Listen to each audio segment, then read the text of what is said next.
সংবিধান লঙ্ঘন এবং স্বাধীনতার স্থপতি বঙ্গবন্ধু শেখ মুজিবুর রহমানকে অবমাননার অভিযোগে অন্তর্বর্তীকালীন সরকারের প্রধান উপদেষ্টা ডক্টর মোহাম্মদ ইউনূসের বিরুদ্ধে মামলা হওয়ার পূর্বাভাস দিয়েছে জাতিসংঘের লোয়ার ড্রাফটস।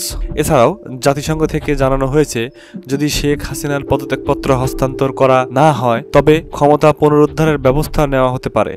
ডক্টর ইউনূসের এই কার্যক্রম দেশের অভ্যন্তরে এবং আন্তর্জাতিক অঙ্গনে তীব্র সমালোচনা সৃষ্টি করেছে।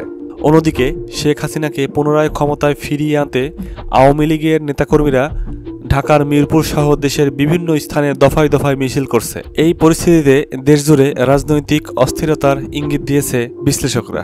ডক্টর ইউনূস সংবিধান লঙ্ঘন এবং বঙ্গবন্ধুকে অবমাননা করার পাশাপাশি আন্তর্জাতিক অঙ্গনে ক্ষোভের মুখে পড়েছেন।